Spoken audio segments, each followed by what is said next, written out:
Eder. Mech.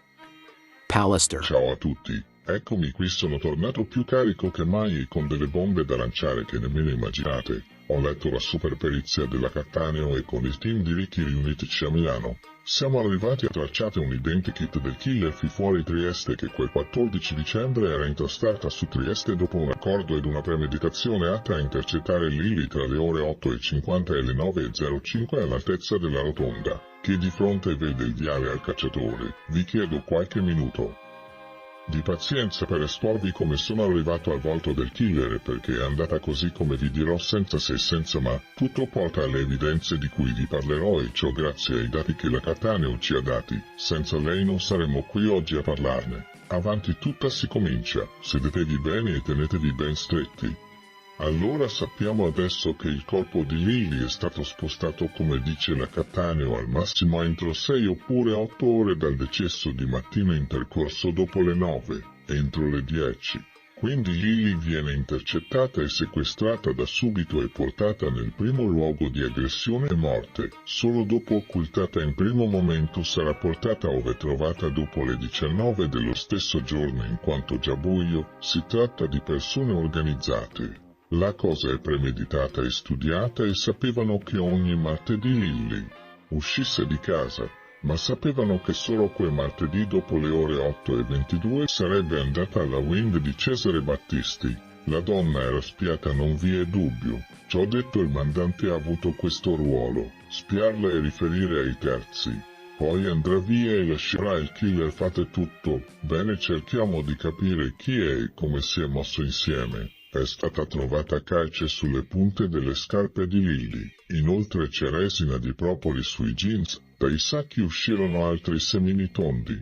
Vi è stata interazione con un'arnia recentemente trattata con calce nella sua sistemazione. La coppiata ci dice del luogo di aggressione ed interazione, ma poi sappiamo anche che grazie ai capelli trovati su Lily, il killer ha capelli oltre la media tipica di sesso maschile, oltre 12 centimetri. Ciò ci porta a capire che ha i capelli lunghi, perché non tutti cadono nella loro estensione totale se non dimezzata nella media. Inoltre è il colore marrone chiaro che sorprende, non nella media maschile. Confermiamo che i dati ci portano ad un uomo con capelli medio lunghi, più alto di Lily e di corporatura robusta, esperto in tecniche judo o paramilitari. Inoltre la bottiglietta della borsa ci dice che non è italiano, è quindi dell'Est Europa ed è un arruolato di professione.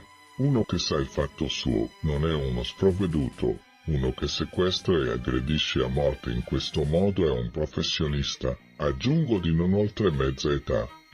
Uomo che ha usato ovviamente un'auto che non poteva essere quella del mandante per ovvi motivi, auto in cui sarà messa una prima volta dopo il litigio e deceduta e poi portata al luogo del ritrovo per la preparazione dello staging. Non è una cosa che fai in 10 minuti ed inoltre conosci il tragitto ed il posto definito da tutti, un vero pisciatoio. E sapete perché? Perché ci portano i cani ed i cani fiutano il corpo. Chi la porta sa chi ci va con i cani e così Lily potrà essere trovata. Mi seguite? Covalero non riesce perché non ha cani, altri sì perché ci vanno. Allora ecco l'ipotesi bomba. Sarà il mandante a dire al killer portala lì perché lì la trovano, perché persone vanno con i cani, che conosco, avete capito? Bene, seguiranno altri sviluppi, ma sappiate che ci sarebbero testimoni già sentiti e soggetti indagati che non lo vogliono dire. Credo abbiate capito. Credo sia anche giusto a garanzia e loro difesa. Ma c'è altro. Ci sarebbero video riprese nuove. A presto signori. Ciao. Nel tranquillo quartiere di via Don Giovanni Bosco a Napoli, una tragica scoperta ha sconvolto la comunità locale, portando alla luce un drammatico evento che pare abbia coinvolto una coppia di coniugi di origine ucraina. Era il pomeriggio di venerdì 20 marzo 2025 quando gli agenti della Polizia di Stato si sono trovati di fronte al triste scenario: i corpi senza vita di un uomo e di una donna, rispettivamente di circa 51 e 45 anni, sono stati ritrovati nell'appartamento che condividevano. L'evento ha lasciato nello sgomento i vicini e la famiglia, ma soprattutto la figlia adolescente, che ha fatto la macabra scoperta, avvertendo le autorità. I primi interventi sul luogo sono stati condotti dagli agenti della Polizia di Stato del Commissariato Vasto, insieme ai tecnici della scientifica e al personale sanitario, ciascuno impegnato a ricostruire con precisione quanto accaduto. All'arrivo, gli investigatori hanno immediatamente iniziato a raccogliere le prime prove, cercando di ricostruire una dinamica che si è fin da subito rivelata complessa e inquietante. Una delle ipotesi più rilevanti, e attualmente sotto il vaglio degli inquirenti, è quella di un omicidio-suicidio. Tale teoria ha preso forma quando la figlia, nata nel 2007, ha ritrovato la madre riversa a terra, accanto alla quale giaceva un martello, possibile arma del delitto. Il padre, invece, sembra abbia deciso di togliersi la vita impiccandosi. Un gesto estremo che potrebbe concludere il dramma già iniziato con la violenza sulla moglie. Le indagini, che sono ancora in corso, hanno visto gli agenti interrogare i vicini e raccogliere testimonianze che possano fare luce sulla vita della coppia. Fino ad ora, i coniugi sono stati descritti come tranquilli e mai coinvolti in conflitti visibili. Una coppia che coltivava la propria riservatezza senza provocare e disturbare il quieto vivere del palazzo. Tuttavia, il medico legale chiamato sul luogo ha confermato che la morte della donna è stata violenta, alimentando ulteriormente l'ipotesi dell'omicidio prima che il marito si suicidasse. L'intera vicenda ha sollevato interrogativi su ciò che può condurre un individuo a gesti che distruggono una vita e lascia nella tristezza una giovane figlia costretta a confrontarsi con una perdita irriparabile e un dolore immenso. Le indagini delle autorità continueranno, con la speranza di svelare con più chiarezza le circostanze e eventuali motivazioni di una scelta che ha devastato una famiglia e segnato profondamente una comunità.